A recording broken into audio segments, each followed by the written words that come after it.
Then I called Just Dial to ask for a cinematographer. And then some guy randomly called back. And that's how we made the first film. Like the way Indies, at least we made a film ban jaye, wohi bahut badi baat. Yeah. But then we realized that the bigger problem is now, anyone can make a film. It's the selling Right. part that hits everyone hard. So, firstly, welcome to our channel. Welcome to my cinema story. It's great to have you here. I watched Bhasmasur at Mami Festival uh, when it was screened at Mami, and I really loved that film back then. Now your recently show is released, so congrats on that too on 13th. Thanks so much. I'm glad we could connect then in that case, finally. Yeah. So, firstly, I would like to start with you started off with film like Bhasmasur, a quiet emotional story set in a small town, and now you have directed a series like 13th, which talks about mentorship and startup culture. So, what draws you towards these human and grounded stories? So actually with Bhasmasur, it was like it didn't start so much with like me tripping on the story particularly. Actually, when I after getting out of film school, I wasn't getting like the sort of assistant gigs I thought I'd want. So Mm. for that reason, like in film school, we used to have a team that would make a film together. So we got together again a few months later, and we decided to attempt a feature, an indie albeit. So that's when the team came together, and I got in touch with my co-writer Raghav Dutt, and Bhasmasur, we were able to write. We made a short film around that concept in school as an exercise.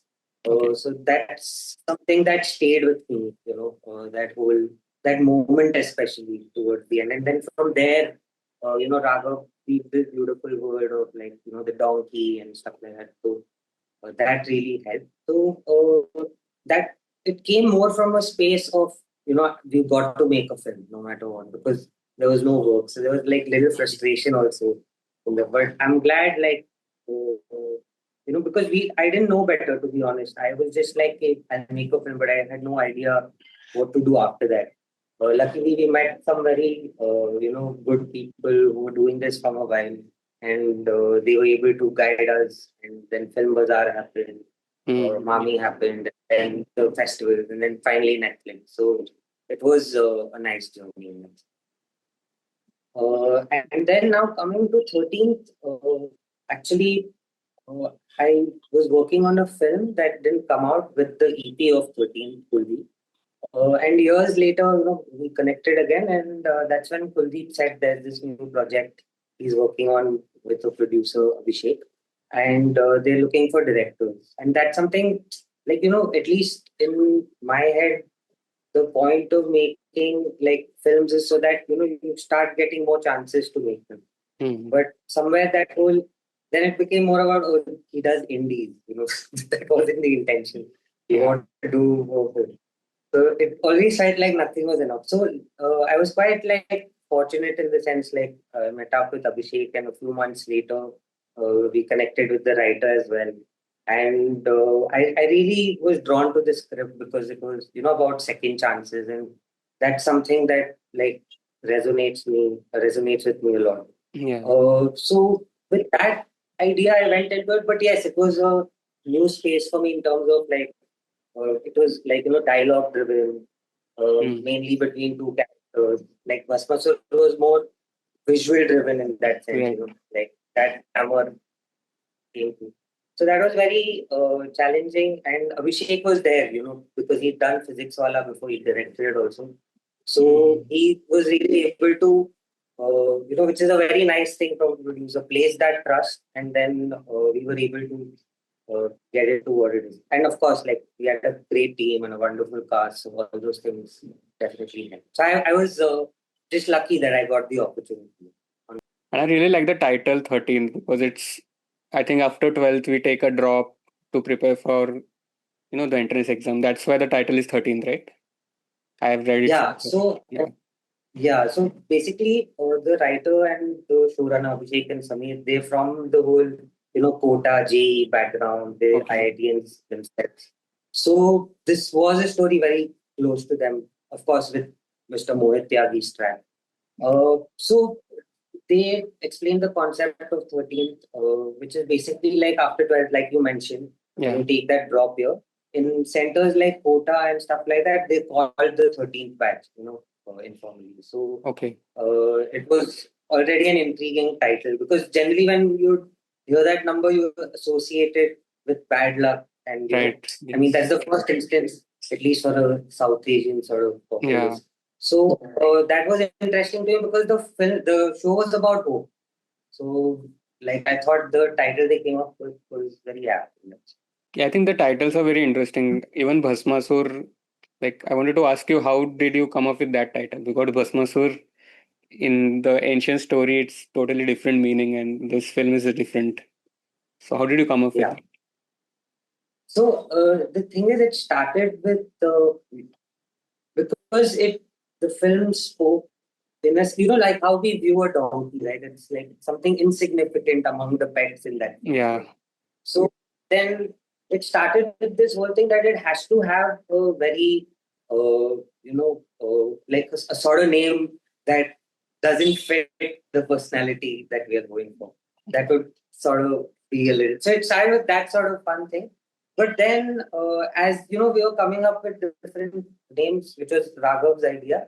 Then I started digging a little into myths, and then I really liked this whole thing of turning into ash. That Hmm. track of Bhasmasur Yeah. that was there, that.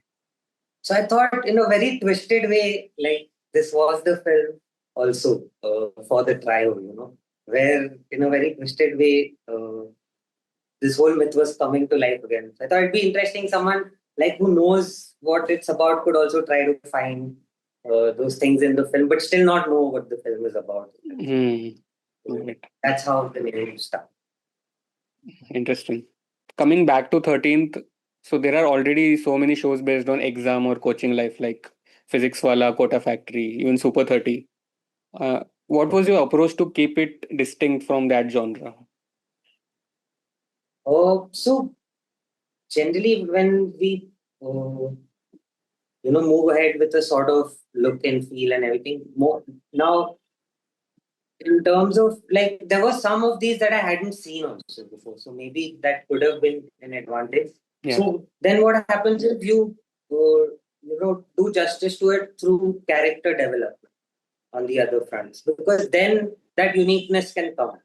uh, like for example, now like say Ritesh's character when he's younger, he goes Hmm. from someone like who's a little aloof to then, slowly mixing with people, seeing that human side of him also come out. So then it became sort of clear, say, with the costume designer, that the clothes would reflect that in color also subtly. Yeah. So then once you start building a palette for the characters, or the objective rather that you want to get at the theme, then you're not so scared about, oh, will it look a particular way, or will it uh, you know sort of be the same, unless of course say if the text was the same, so then there's only so much you can do. But also this whole play between the exam prep is one side of things, but also the Hmm. other half of the show is the whole startup ecosystem and how these two maneuver around it. So, and I really enjoyed that sort of interplay between past and present. So I thought it'd be interesting to definitely do. And the show also touches on a lot of things about ambition, ethics, and success beyond ranks. And you said that you related to this show in your own way. So, was there any personal touch you wanted the audience to take away from it, from your personal life? Well, actually, it wasn't so much in that sense where like my personal touch would, come into it, because the text was already there. So you're building it for the characters, trying to do, justice to the text. But what happens when you're directing something is you can, or writing also, or acting, anything for that matter, you can extrapolate those feelings. So, for example, I had done engineering, so I could, you understand that, and say even if I didn't, say someone didn't do the engineering, Yeah. you know what an exam is. You know what it feels like when you have a crush on someone, but you don't know if it's the right time to say something or not.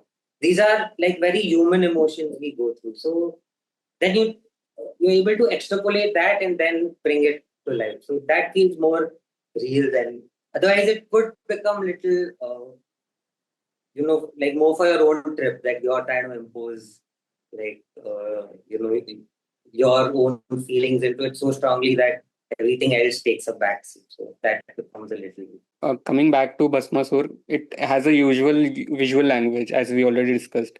It was very earthy, very still. So, as a first time filmmaker, what was that experience for you shooting into that locations and that frames? Yeah. So actually, with the look of Bhasmasur, Shrish and I, the DOP of the film, Shrish Tomar, both of us worked on it in tandem. So he was very, very instrumental because that was his strength when it came to those things. From my part, it was more about the storytelling. Uh, so I wanted to make sure, even like, when we cut to your traditional, say, B-roll shots where the Hmm. trio are just walking, things going on. But the sort of, like, say, framing or who's taking reins of the donkey when would also sort of help foreshadow what is to come. Yeah. So, as a director, that is the sort of care you can take. But then he would always bring that into the imagery, which was which then totally uplifted the whole thing. And like for example, in that scene where the father sort of pays this stranger once they reach the city, if you remember.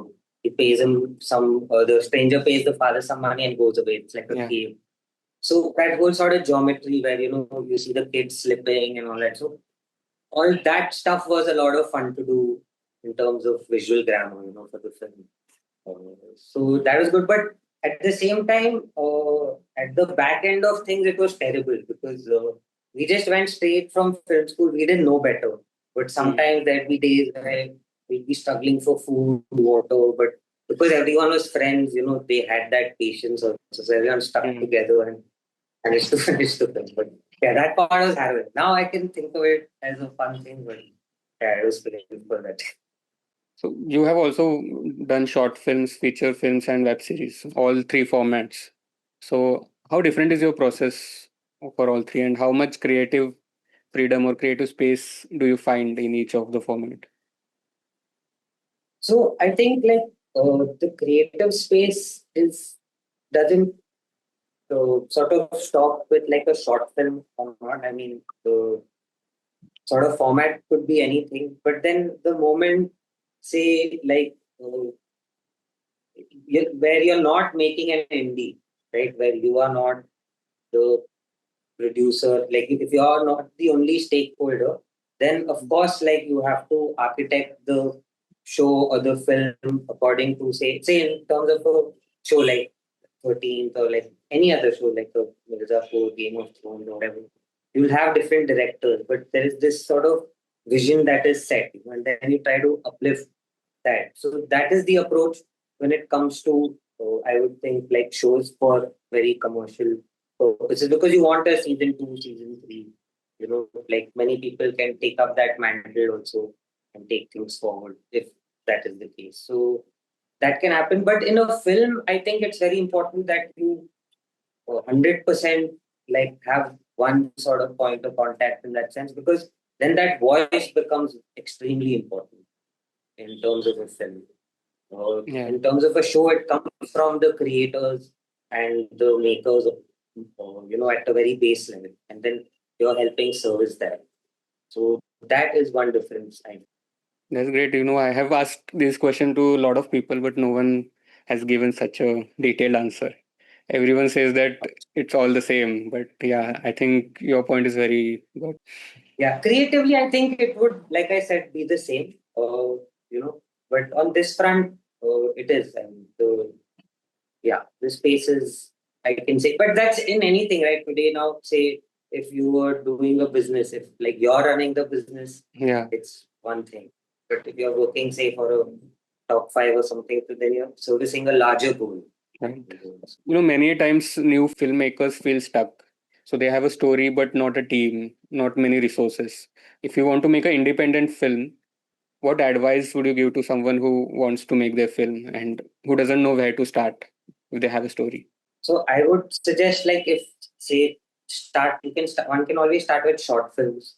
There are plenty of resources now available on YouTube also. Even say Yeah. if you're not getting access to a film set, or you can't afford a film school, or whatever, for whatever reason, don't have the time. So you can, work from home in that sense and figure this whole thing out. And also, like, your first short film generally start with family and friends. Who else will, vouch for you, help you, and deal with your things? So that is a place I think one can always reach out, and most often than not, people are always happy to help each other. And I think, yeah, it is like to make that first short film, so then you don't feel overwhelmed. You shot for 2 3 days, take your time on the edit, you're figuring things out, and then sort of send it to festivals, because as a first time filmmaker, you're also looking for, like, some sort of nod from somewhere else that, okay, you Yeah. can do it. So, I'm not saying it's healthy or it's not, but it often helps when you are in that 50-50 space. So it gives you that slight validation, and then from there, you just keep going stronger. And most important is to find that voice. Otherwise, many directors are very generic also, or at Mm. least sometimes the work that comes up, you can't find something unique in what they're trying to say.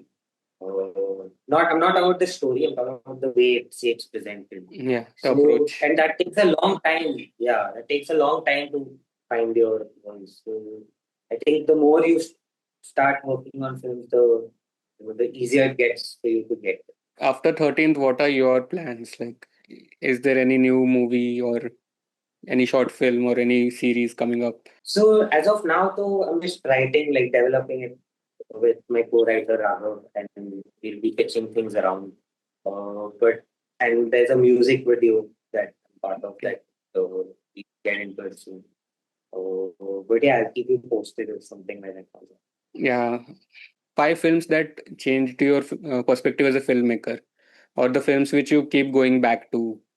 This is like the hardest thing, because I think every day it keeps changing, so I wouldn't know exactly what to say. Uh, but I really like, say, maybe today 400 Blows is something I really enjoy watching. And say, I don't know, this film Loot Case came to my mind. That was a hilarious film. Yeah, yeah. What led to me. That was good. Then I like films of Walter Salles, like Central Station and stuff like that. Oh yeah, I like Final Cut, Ladies and Gentlemen, a lot. That's this Okay. film by this Hungarian director. He spliced together like many films and made it into one film. It's Yeah, on yeah. YouTube if someone's not. It's fine. And the same, Georgie Palfi also made another film called Huckle. I like that a lot too.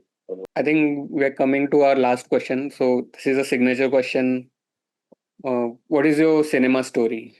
That one moment, one film or experience that made you fall in love with cinema in general, not as a filmmaker, but as a cinema lover.